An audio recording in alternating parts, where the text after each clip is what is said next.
Hello and welcome back to Whiskey Wars. My name is Sean and today we will be reviewing Wild Turkey 101.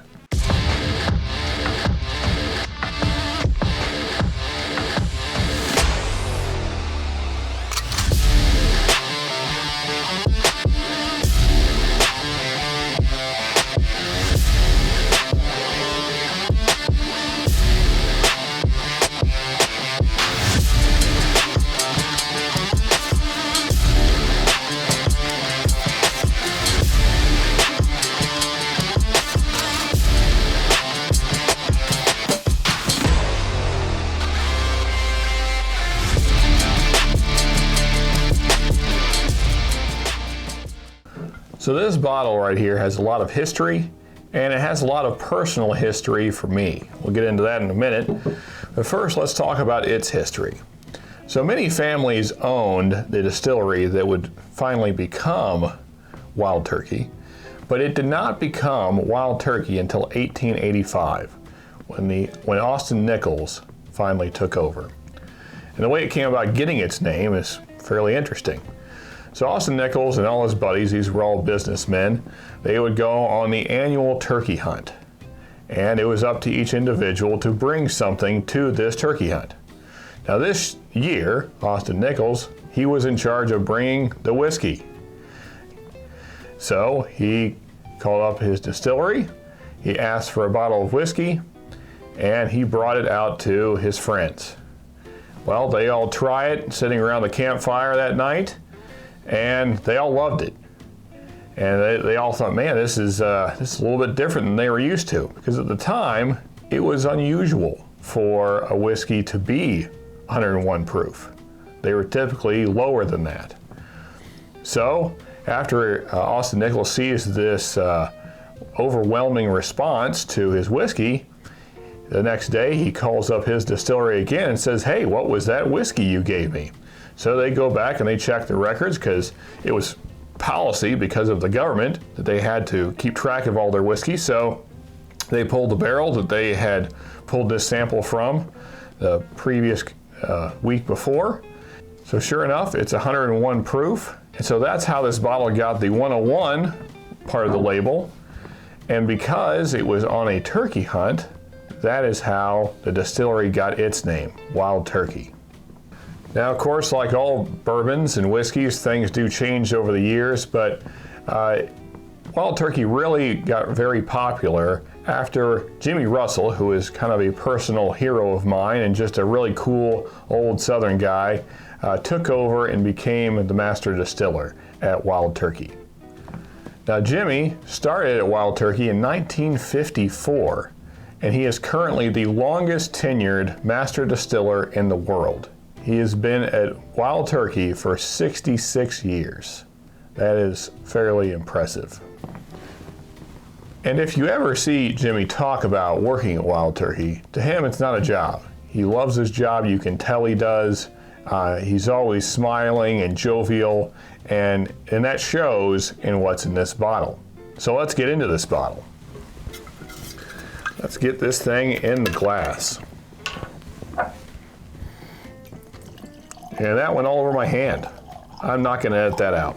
And I poured way more than I should have because I wasn't paying attention. We'll shake that off.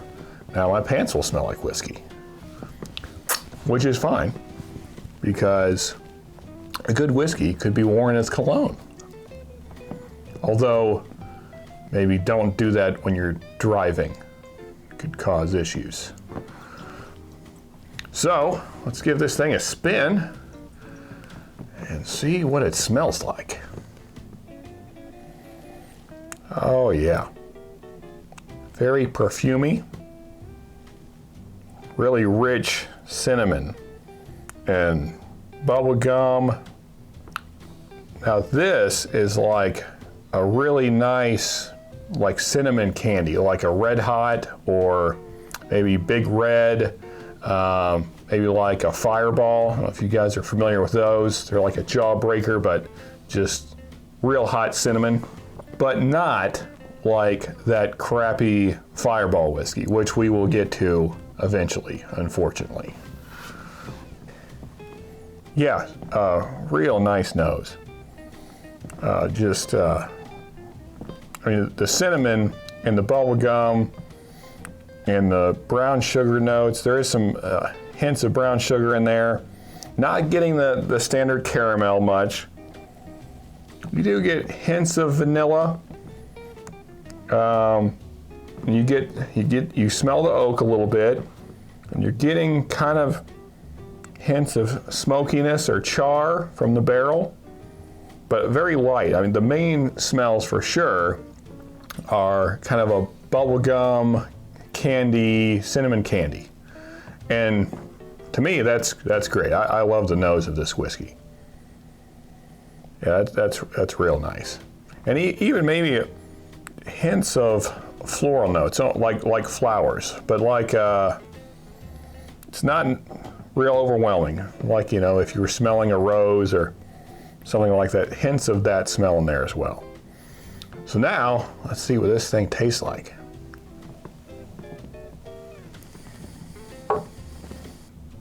That's a good bourbon. And this is a little higher proof. This is not the bottom shelf kind of stuff. It is 101 proof, so it does have a little more burn than your 80 proofers.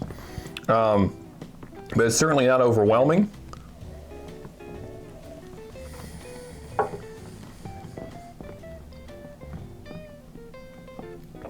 And all the things that we were getting on the nose are coming through on the palate. And that's the sign of a well put together whiskey.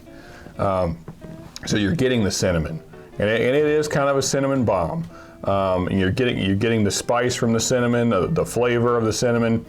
You're getting those kind of bubble gum, red hot candy. It is a lot. If you're familiar with the Fireball candies, the kind of jawbreakers, it is a lot like that. So if you're a fan of that, you would love this whiskey. I mean, it's like drinking candy.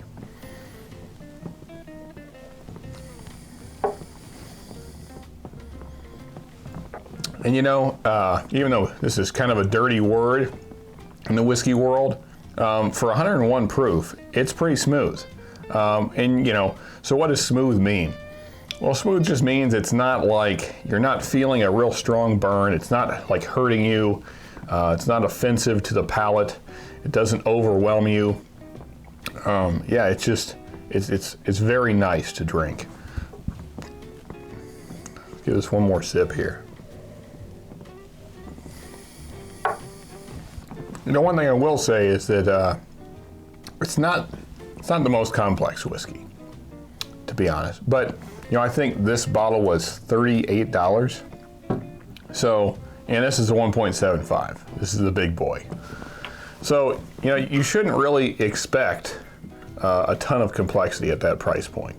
But the flavors you are getting are very nice. And they're very rich. All the things that you smelled are coming through on the palate. And at this price point, it's a very solid whiskey. So if you have never tried Wild Turkey 101, I definitely suggest this. But I will say this, so to my history with this bottle, so when I was a much younger man, actually pre-legal age to drink, don't tell anybody, I had a buddy pick me up a bottle of this, and I was having a bad day. And so,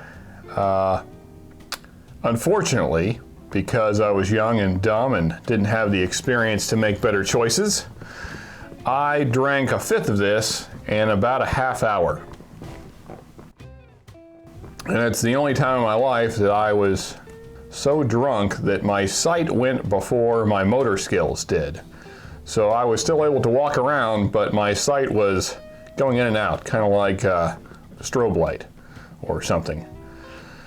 And needless to say, all my friends left because I was probably acting like an idiot. And then the next day I woke up on my kitchen floor in my own sick. So don't do that. Drink the right amount of whiskey. if you're going to drink any, and don't overdo it, obviously. Because you don't want to be sick for 2 days because you were an idiot and drank way too much.